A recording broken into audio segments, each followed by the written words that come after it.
and the first verse. Now Moses called a meeting of all the people and told them, "These are the laws of Jehovah you must obey. Work 6 days only. The seventh day is a day of solemn rest, a holy day to be used to worship Jehovah. Anyone working on that day must die. Don't even light the fires in your homes that day."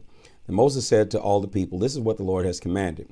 All of you who wish to, all those with generous hearts, may bring these offerings to Jehovah: gold, silver, and bronze, blue, purple, and scarlet cloth made of fine twined linen or of goat's hair, tanned ram skin and specially treated goat skins, acacia wood, olive oil for the lamp, spices for the anointing oil, and for the incense, onyx stones and stones to be used for the ephod and chestpiece.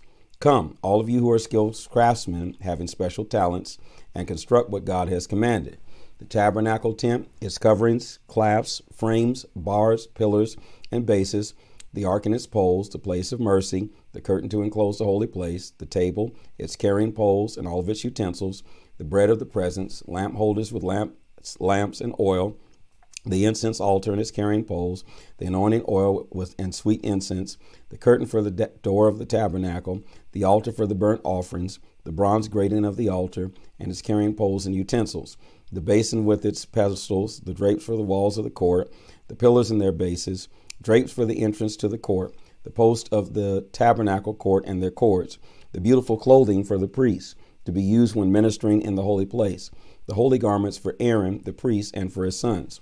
So all the people went to their tents to prepare their gifts. Those whose hearts were stirred by God's Spirit returned with their offerings of materials for the tabernacle, its equipment, and for the holy garments. Both men and women came, all who had willing hearts. They brought to the Lord their offerings of gold, jewelry, earrings, rings from their fingers, necklaces, and gold objects of every kind. Others brought blue, purple, and scarlet cloth made from fine twined linen or goat's hair, and ram skin dyed red and specially treated goat skins. Others brought silver and bronze as their offering to the Lord, and some brought the acacia wood needed in the construction. The women skilled in sewing and spinning prepared blue, purple, and scarlet thread and cloth and fine twined linen and brought them in. Some other women gladly used their special skill to spin the goat's hair into cloth. The leaders brought onyx stones to be used for the ephod and the chest piece, and spices and oil for the light, and for the compounding, the anointing oil and the sweet incense. So the people of Israel, every man and woman who wanted to assist in the work given to them by the Lord's command to Moses, brought their free will offerings to him. And Moses told them, "Jehovah has specially appointed Bezalel, the son of Uri, the grandson of Ur, of the tribe of Judah, as general superintendent of the project. He will be able to create beautiful workmanship from gold, silver, and bronze. He can cut and set stones like a jeweler and can do beautiful carving. In fact, he has every needed skill, and God has made him and Aholiab gifted teachers of their skills to others. Aholiab is the son of Ahisamach of the tribe of Dan. God has filled them both with unusual skills as jewelers, carpenters, embroidery designers, and blue, purple, scarlet on linen backgrounds, and as weavers. They excel in all the crafts we will be needing in the work." All right. Exodus 36:1. All the other craftsmen with God-given abilities are to assist Bezalel and Aholiab in constructing and furnishing the tabernacle.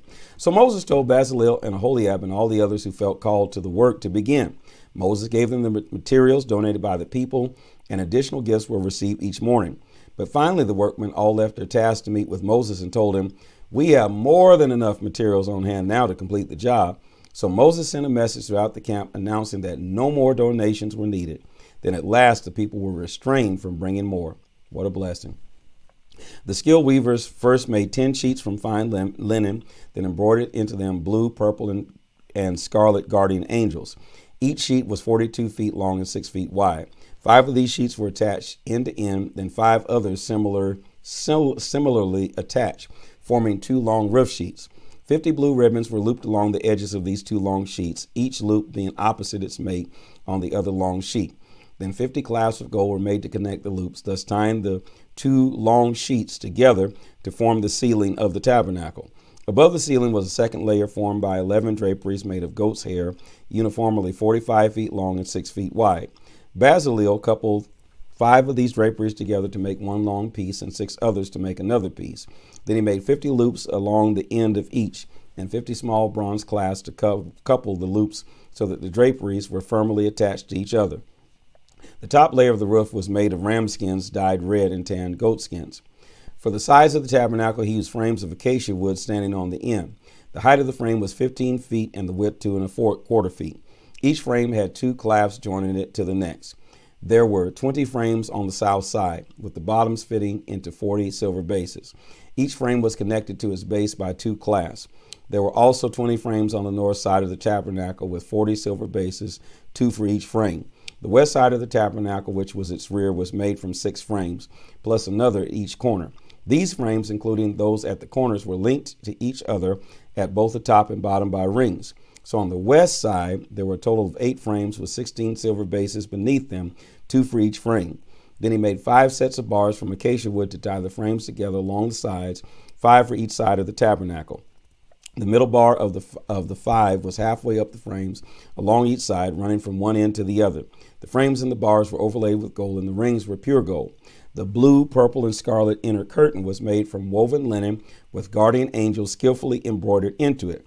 The curtain was then attached to 4 gold hooks set into 4 posts of acacia wood overlaid with gold and set into 4 silver bases. Then he made a drapery for the entrance of the tabernacle. It was woven from fine spun linen, embroidered with blue, purple, and scarlet. The drapery was connected by 5 hooks to 5 posts. The posts and their capitals and rods were overlaid with gold, and their 5 bases were molded from bronze. Exodus chapter 37, verse 1. Now Bezalel made the ark. This was constructed of acacia wood and was 3¼ feet long, 2¼ feet wide, and 2¼ feet high. It was plated with pure gold inside and out and had a molding of gold all the way around the sides. There were 4 gold rings fastened into its 4 feet, 2 rings at each end. Then he made poles of acacia wood and overlaid them with gold and put the poles into the rings at the sides of the ark to carry it. Obviously, we're repeating what has already been stated earlier in this book. Then from pure gold, he made a lid called the place of mercy. It was 3¼ feet long and 2¼ feet wide. He made 2 statues of guardian angels of beaten gold and placed them at the 2 ends of the gold lid. They were molded so that they were actually a part of the gold lid. It was all one piece. The guardian angels face each other with 2 outstretched wings that overshadowed the place of mercy, looking down upon it. Then he made a table using acacia wood, 3 feet long, 1½ feet wide, 2¼ feet high. It was overlaid with pure gold, with a gold molding all around the edge. A rim 4 inches high was constructed around the edges of the table with a gold molding along the rim. Then he cast 4 rings of gold and placed them into the 4 table legs, close to the molding to hold the carrying poles in place. He made the carrying poles of acacia wood covered with gold.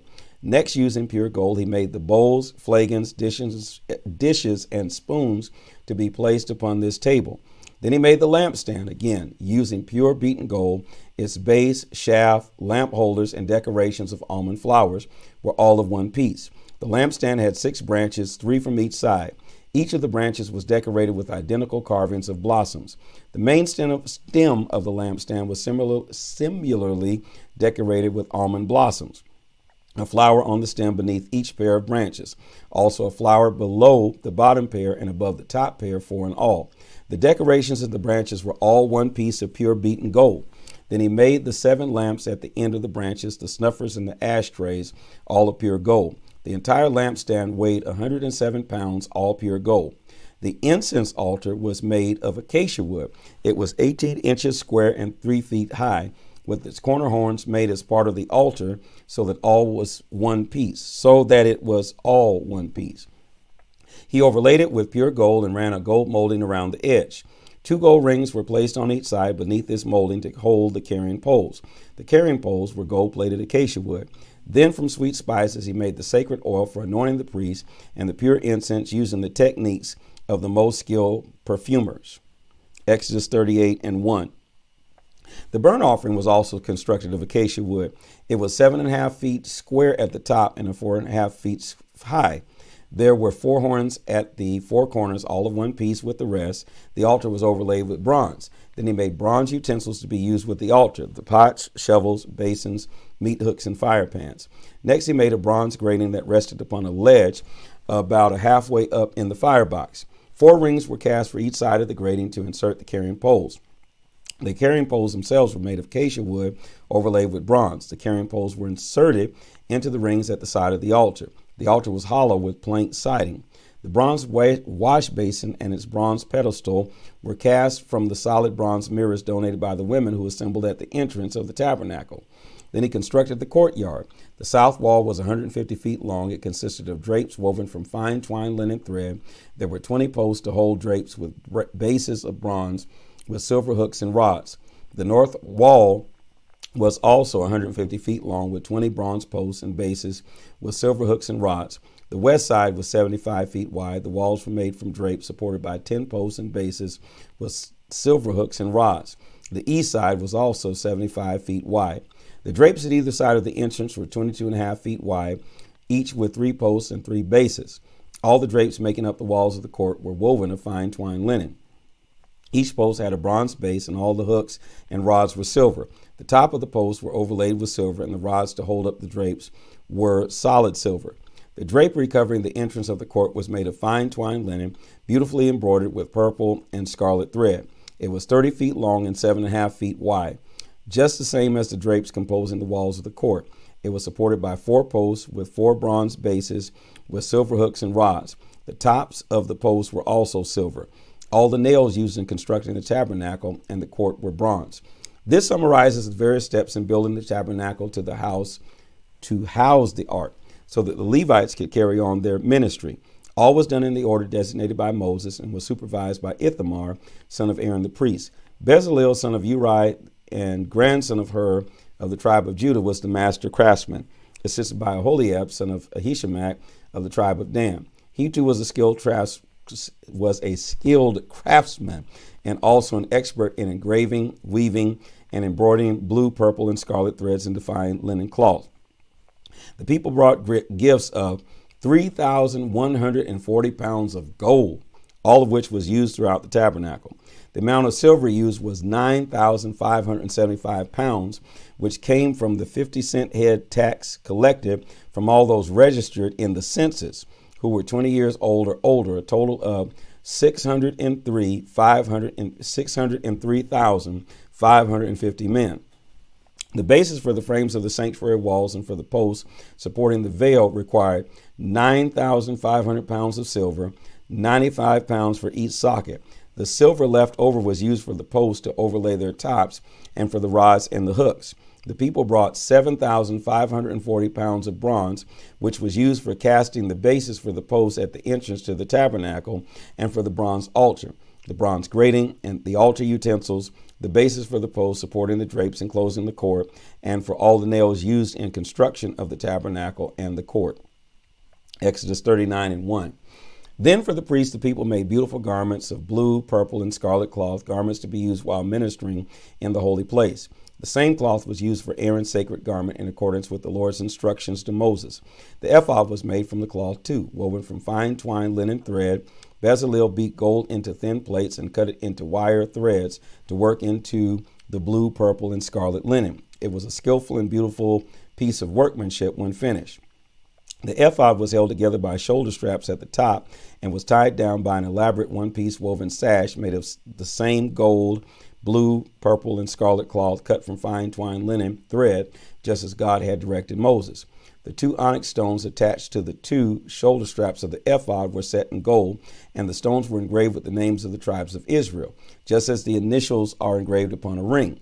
These stones were reminders to Jehovah concerning the people of Israel. All this was done in accordance with the Lord's instructions to Moses. The chest piece was a beautiful piece of work, just like the ephod, made from the finest gold, blue, purple, and scarlet linen. It was a 9-piece. Let's read it again, verse 9. It was a piece 9 inches square, doubled over to form a pouch. There were 4 rows of stones across it. In the first row, there was a sardius, a topaz, and carbuncle. In the second row were an emerald, sapphire, and diamond. In the third row were a jacinth, an agate, and amethyst. In the fourth row, a beryl, an onyx, and a jasper, all set in gold filigree. The stones were engraved like a seal with the names of the 12 tribes of Israel. To attach the chest piece to the ephod, a gold ring was placed at the top of each shoulder strap of the ephod, and from these gold rings 2 strands of twined gold attached to the gold clasp on the top corners of the chest piece. 2 gold rings were also set at the lower edge of the chest piece on the underside next to the ephod. 2 other gold rings were placed low on the shoulder straps of the ephod, close to where the ephod joined its beautifully woven sash. The chest piece was held securely above the beautifully woven sash of the ephod by tying the rings of the chest piece to the rings of the ephod with a blue ribbon. All of this was commanded to Moses by the Lord. The main part of the ephod was woven all of blue, and there was a hole at the center, just as in a coat of mail, for the head to go through, reinforced through the edge so that it would not tear. Pomegranates were attached to the bottom edge of the robe. These were made of linen cloth embroidered with blue, purple, and scarlet.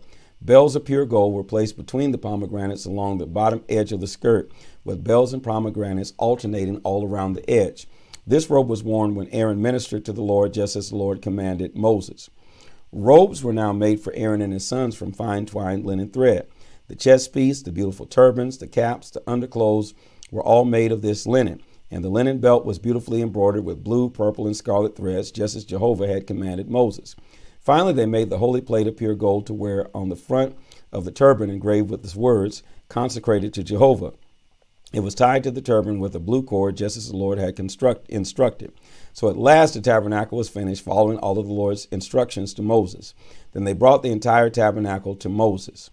Furniture, clasps, frames, bars, posts, bases, layers of covering for the roof and sides, the ram skin dyed red, the specially tanned goat skins, and the entrance drape, the ark with the 10 commandments in it, the carrying poles, the place of mercy, the table and all its utensils, the bread of the presence, the pure gold lampstand with its lamps, utensils, and oil, the gold altar, the anointing oil, the sweet incense, the curtain door of the tabernacle, the bronze altar, the bronze grating, the poles and the utensils, the wash basin and its base, the drapes for the walls of the court and the posts holding them up, the bases and the drapes at the gate of the court, the cords and nails, all the utensils used there in the work of the tabernacle.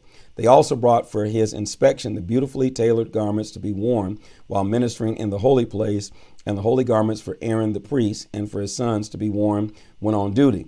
So the people of Israel followed all the Lord's instructions to Moses, and Moses inspected all the work and blessed them, because it was all as the Lord had instructed him.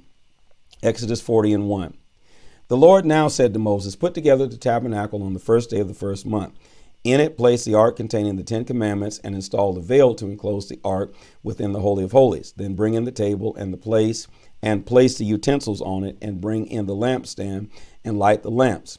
Place the gold altar for the incense in front of the ark. Set up the drapes at the entrance of the tabernacle, and place the altar for burnt offerings in front of the entrance. Set the wash basin between the tabernacle tent and the altar, and fill it with water.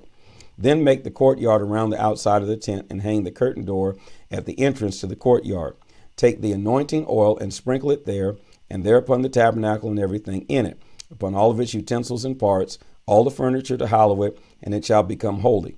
Sprinkle the anointing oil upon the altar of burnt offering and its utensils, sanctifying it, for the altar then shall become most holy. And then anoint the wash basin and its pedestal, sanctifying it. Now bring Aaron and his sons to the entrance of the tabernacle, and wash them with water, and clothe Aaron with his holy garments, and anoint him, sanctifying him to minister to me as a priest.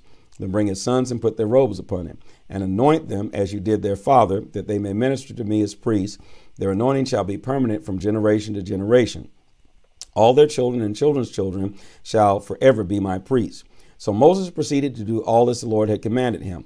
On the first day of the first month, in the second year, the tabernacle was put together. Moses erected it by setting its frames into their bases and attaching the bars. Then he spread coverings over the framework and put on the top layers, just as the Lord had commanded him. Inside the ark, he placed the stones with the 10 commandments engraved on them, and attached the carrying poles to the ark, and installed the gold lid, the place of mercy. Then he brought the ark into the tabernacle and set upon the curtain to screen it, just as the Lord had commanded. Next he placed the table at the north side of the room outside the curtain, and set the bread of the presence upon the table before the Lord, just as the Lord had commanded. And he placed the lampstand next to the table on the south side of the tabernacle. Then he lighted the lamps before the Lord, following all the instructions, and placed the gold altar in the tabernacle next to the curtain, and burned upon it the incense made from sweet spices, just as the Lord had commanded. He attached the curtain at the entrance of the tabernacle, and placed the outside altar for the burnt offerings near the entrance, and offered upon it a burnt offering and a meal offering, just as the Lord had commanded him. Next he placed the wash basin between the tent and the altar, and filled it with water, so that the priests could use it for washing. Moses and Aaron's sons washed their hands and their feet there. Whenever they walked past the altar to enter into the tabernacle, they stopped and washed just as the Lord had commanded Moses. Then he erected the enclosure surrounding the tent and the altar and set up the curtain door at the entrance of the enclosure. So at last Moses finished the work. Then the cloud covered the tabernacle and the glory of the Lord filled it. Moses was not able to enter because the cloud was standing there and the glory of the Lord filled the tabernacle. Whenever the cloud lifted and moved, the people of Israel journeyed onward following it. But if the cloud stayed, they stayed until it moved. The cloud rested upon the tabernacle during the daytime, and at night there was fire in the cloud so that all the people of Israel could see it. This continued throughout all their journeys. This is the word of the Lord.